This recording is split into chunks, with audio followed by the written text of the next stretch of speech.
Alright, guys. Alright, so, last night was a very, very fruitful night. I managed to get a lot of shit done. A lot of shit. So much shit, I can't even explain all the shit. There's just a lot of shit. Okay, the new death mechanic is in. Okay, so there's a new death mechanic now. There's the ability to go between maps. So like you can link levels together, kind of like the old school Hexen levels, where you can like there's like entrances and exits from different from one map into another, and then you can revisit an area that you've already done stuff, and you like flip a switch from a direction that you weren't able to reach before, and then like changes a room that you were in. And all that stuff can happen again. Um, I was actually kind of teetering on like not doing it this way and just having it be like one map at a time. But I actually kind of like the challenge of making something like old school Hexen actually intuitive. So I'm actually like I just feel like this is a straight upgrade. Like it's just a straight upgrade from the old model where you'd play one map and then you'd go to the next map and then but now what you'll end up doing is you'll be finding keys and stuff like that and opening doors, but you'll be reaching areas that you weren't able to reach before, and like you'll be doing the maps sort of out of order. You'll be revisiting levels you were already in before. There will be monsters that are higher level in this one section and lower level in this other section. There'll be all this kind of stuff. It'll still be mission format though, because I can't really get rid of that. That's already kind of a cornerstone of the first Revulsion. But I'm also having kind of a hard time like figuring out how I would want to do, the open world survival type stuff in Revulsion 2.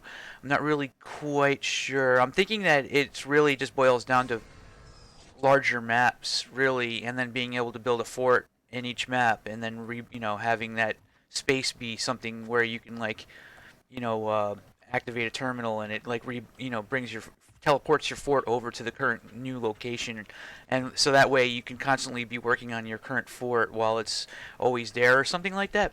But that's anyway. That's down the road stuff. That's not going to be the stuff that's relevant for here.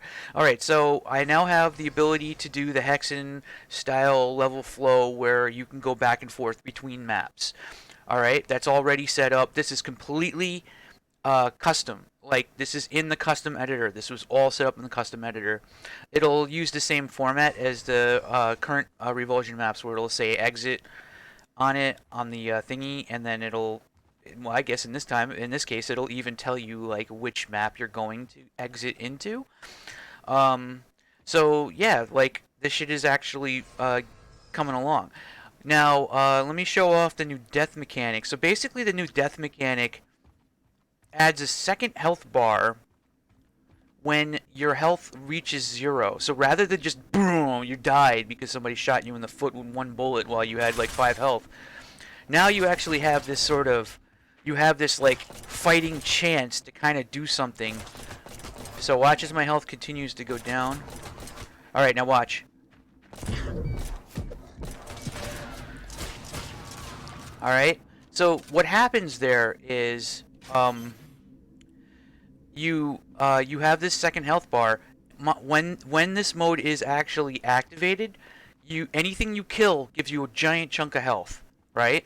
Any monsters you kill give you a big chunk of that bar back. Once the bar fills up all the way, you're not in death mode anymore. All right, and let's see. Like I guess I could kind of show it off a little bit more. So let's see. It slows everything down. So like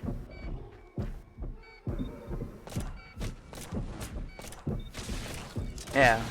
So watch, if I kill this guy, you see the health bar actually fills up. You can use your booster to help start refilling that as well.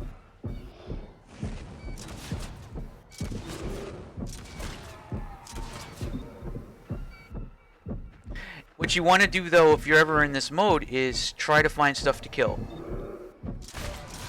And then that'll get you out of it. Alright? So I think this actually, this kind of encourages a lot more running around, a lot more fighting.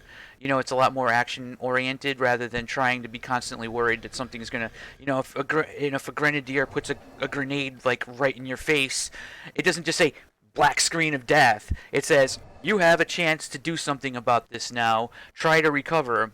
Now, if you're worried that this is going to make the game too easy, well, just keep in mind that the new maps that are being developed are going to be developed with this in mind, and the new maps are a lot more action oriented. There's a greater variety of monsters in the new maps. Well, I mean, that's what's going to happen. I mean, you can already see it happening in this. So, you'll be running into much more interesting fights where there's a lot more stuff going on.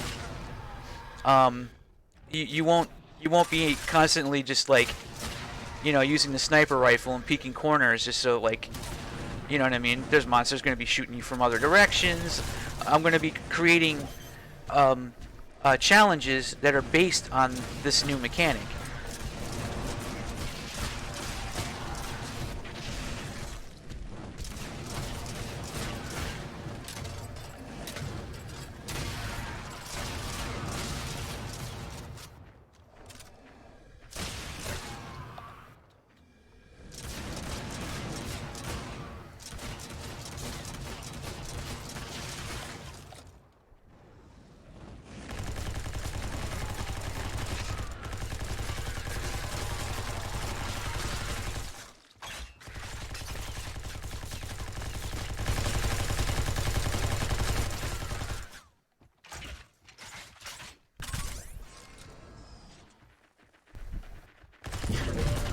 Oops. See, right there? What would have happened right there if I was playing in the old version before the new death mechanic was introduced? It would have just killed me and I would have had to respawn, right? But right there, what happened was is I made a small mistake and I was able to recover from it. I think that, like outside of making like really blatantly huge mistakes, this should make it a little bit more interesting in terms of like the death mechanics. Now, I was thinking of making it so that the down state would actually, like, make it so that it was like Borderlands, where your character's like crawling around on the ground and you can only use one gun or something like, and it would cost you like a raw animus to recover. And I thought about that, and I said, fuck it, fuck that shit. Let's just keep it simple. It's just an extra health bar. It's literally just an extra health bar when you get below 0. That's it. That's all it is.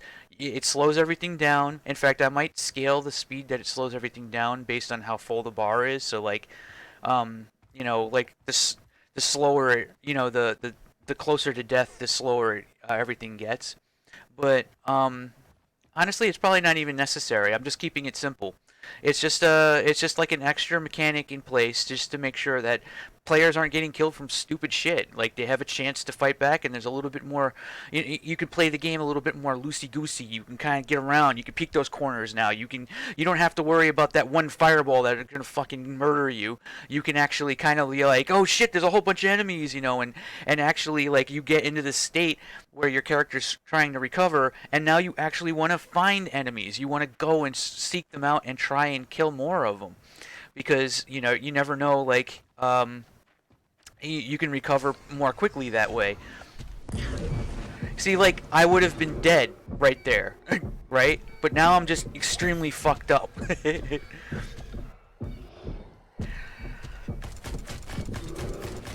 Oh god, oh god, oh god, oh god, oh god, oh god, oh god. Oh! See, that was my fault. That felt like it was my fault. Alright. So it shouldn't feel like the game is just trying to kill you anymore. It should feel more like, you know what I mean, you have a chance. If you think this is going to make the game too easy, then you're thinking about the old stuff. Just think about the new stuff. It's going to be the new stuff's balanced around this. Okay, I think I'm going to repeat myself kind of. So, one of the things that's really good about this though is that the level editor ended up getting a lot of new improvements. There's a lot of work that's gone into setting all of this up as well. So, the things that I got to work on tonight, I'm going to add some more variations on meshes. Meshes that can be placed in the world. Now keep in mind, what I'm using right now is actually the level editor. So the level I was just in, the level that I was just in is the level you're currently looking at right now. Yeah, okay, but now it's in the level editor. Now, in Revulsion 2, there won't be a need to switch between games. Revulsion 2 will literally be I press this button, and now I'm running around with all my guns, and there's monsters spawning and shit. Like, and, a friend of mine can jump in and we can play together. Okay, that's the kind of situation that Revulsion 2 is going to have. But Revulsion 1 is benefiting because, well, actually everything's benefiting because this gives me a chance to get all the technical stuff done. It gives me an opportunity to, you know, to uh, refine things and improve mechanics and the editor and get everything that's necessary to really build a super solid fucking foundation from which I'll be able to build a new FPS um, that that's going to be a lot more refined than stuff that's out there right now normally. Which is actually hold on a minute. Oh, okay, yeah. For a second there, I thought I was fucking muted. I was gonna be pissed. Okay, so with that said, I think that that shows everything that I was working on last night. And just so you know, I will do tutorials on this. So to explain how the level transfers work, the target name. So you have this thing called a travel spawn.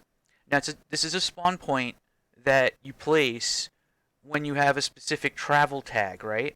And the way that you assign travel tags is go into triggers, and you'll see this trigger here. See how this says travel 01? And this is the name of the actual map, is the target name for the trigger. So this isn't level exit trigger, right? And then it says travel 01 gives you that travel tag. So that's the target that it's actually pointing to. So in this particular case, on this map, you'll see travel 01 is like the default for for the first travel spawn in the map. So anywhere in the map where if you ever enter this level from another level, with this travel tag, you will spawn here. This will be the location that you actually spawn. Now, there could be like 5 or 6 of these spread throughout the entire map, and believe me, this map's like pretty big. Like, if I really wanted to, I could go all out. I don't really want to do that though, but I don't know. I mean, there's enough of the map here right now where I might as well just sort of spruce it up. The thing is, though, is that I don't think that the gameplay is really well. I mean, it's okay, but there's certain issues. The level may also already be too big. Um, I don't know. There's a lot of stuff to kind of keep in mind with this. But once I'm actually like building the real episode, the real deal, the actual stuff, I think I'm probably going to start from scratch and be in a situation where I'm constantly adding new meshes. So for a little while, the new maps are going to look like block meshes like this. They're going to look kind of like this. They're going to have, even stuff that I didn't even place. See, like Raven owns all these cubes. You can fly through the map and you can see that Raven was the one who actually built this section. He placed. Oh wait, I placed the pipes. I placed these pipes. Oh okay. Well, yeah, I got in a little bit on this, but he placed all these cubes. You can actually see like, so like you'll be able to actually fly through the map in the editor and actually see who put what where and when and well not when, but I guess you can kind of guess a little bit like when. It's kind of interesting. I don't know. I've never really seen a feature like that before. Actually, I think that that's kind of a good idea because honestly, one of the things about the game industry that's kind of lacking right now is that we don't have enough knowledge about who did what in the games. There should be a little bit more focus on the actual developers who build the shit, and less focus on the guy who stands up on the stage with the suit, smiling at the crowd, telling everybody, whatever. Like um, I think that in the game industry, we need to stop focusing on the suits. We need to focus on the devs. We need to focus on the people who are actually doing stuff, and support them, because they're the ones that are actually making the cool shit, right? So in a lot of ways, I want to be able, I want to have that kind of environment where it's like, oh, okay, well, so and so did this, so and so did that. I want people's names in this shit. You know what I mean? Like, but I mean that's just sort of like an idealized concept. Like, let's be honest, I'm probably going to be the one doing most of the stuff in all of this, even if it is a multiplayer level editor. But you know, there's definitely something to be said just by trying to encourage that mindset where we stop focusing so much on the CEO of the company and focus more on the people who are doing the grunt work. Because if we can do that, then we can follow them. We can help them. We can give them a chance that they might not have had before. You know what I mean? Because we always focus a little bit too much on the AAA game space. We never really actually care about the people who are actually doing this shit. You know what I mean? So with that said, it's just something that I feel pretty strongly about, and it's a good idea. I think it's something. If you agree with me, leave a comment. Like, subscribe. I don't go. I don't know. Give me something here, because I'm noticing that even though the stuff that I'm doing is ramping up and it's getting like cooler and cooler, this is actually come on, I'm tooting my own horn here, but this is actually kind of legit. This is actually pretty cool. Like, if I saw somebody else doing this, I know this because if I saw somebody else doing this, I'd be like, whoa, all right, this is fucking cool, man. This is fucking cool. But yeah, I'm actually noticing that there's fewer and fewer eyes checking out any of the stuff that I'm doing right now. Like, what am I doing? Like, what is going on here? Like, maybe I'm just not good at self promotion or something. I don't know, man. But whatever. All right, all right. So, what's gonna happen once they start actually adding art to this shit? You have any idea how cool this shit's gonna look when it's actually got textures and stuff? With all of the new with all of the new. Hold on a second. Let me show you a map that actually kind of has like at least one texture, two textures in it, and how much of a difference that fucking makes to the map.